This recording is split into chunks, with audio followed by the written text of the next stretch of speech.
আমরা দেখেছি মুখ্যমন্ত্রীর কড়া নির্দেশের পর ফুটপাত দখল মুক্তির অভিযান যেমন একদিকে চলছে, তেমনি অন্যদিকে রামপুরহাটের ছবিটা আপনাদেরকে দেখাবো। রামপুরহাট, সেখানে রেলের উচ্ছেদ অভিযান চলছে, অবৈধ নির্মাণ ভাঙা হচ্ছে এবং তারই প্রতিবাদ করছেন সেখানকার ব্যবসায়ীরা। যে ছবি আপনাদেরকে দেখাচ্ছি রামপুরহাটের ছবি, রামপুরহাটের রেলের উচ্ছেদে উত্তেজনা। রেলের জায়গায় ভাঙা হলো একের পর এক অবৈধ নির্মাণ ভাঙতে গেলে উত্তেজনা ছড়ায় এবং রেলের উচ্ছেদের প্রতিবাদে ব্যবসায়ীরা এবং শুরু হয় বচসা, ব্যবসায়ী এবং রেল পুলিশের বচসা শুরু হয়।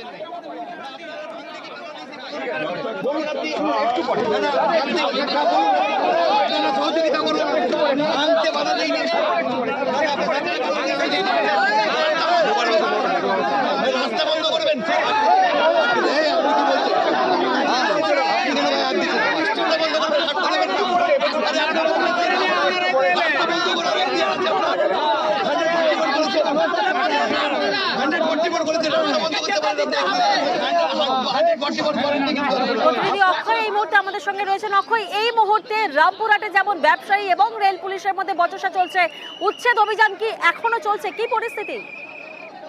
দেখো, তোমাকে জানিয়ে রাখি, রামপুরহাট রেলওয়ে স্টেশন সংলগ্ন রেলের জায়গায় যে সমস্ত রেলের জায়গাতে যারা ফুটপাতে ব্যবসা করছেন এবং সরকারি নির্মাণ রেলের সরকারি জায়গার উপর যারা নির্মাণ করে আছে, সেই সমস্ত জায়গাগুলিকে কিন্তু আজকে ভেঙে ফেলার কাজ শুরু করেছে রেল প্রশাসন।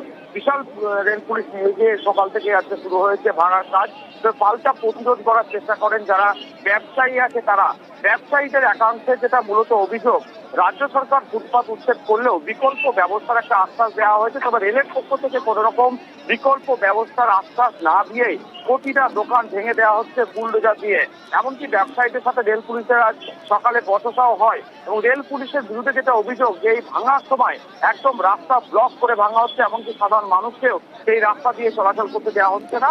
ব্যবসায়ীদের অভিযোগ একদম 144 ধারা লাগু হয়েছে, তেমনটাই মনে হচ্ছে শহরের এই রেল পুলিশ যেভাবে ভাঙচুর করতে ভেঙে। তবে এখনো পর্যন্ত রেলের জায়গা বিভিন্ন জায়গায় কিন্তু এখন ভাঙার কাজ চলছে এবং এই মুহূর্তে রামপুরহাট পৌরসভার 14 নম্বর ওয়ার্ডের যে সবজি বাজার, সেই এলাকায় রেল পুলিশের বিশাল বাহিনী গিয়ে সেখানে বুলডোজার দিয়ে ভেঙে ফেলা হচ্ছে রেলের জায়গায় যারা নির্মাণ করে আছে এবং ফুটপাতে যারা ব্যবসা করছে তাদের যে সমস্ত জায়গায় উপরে।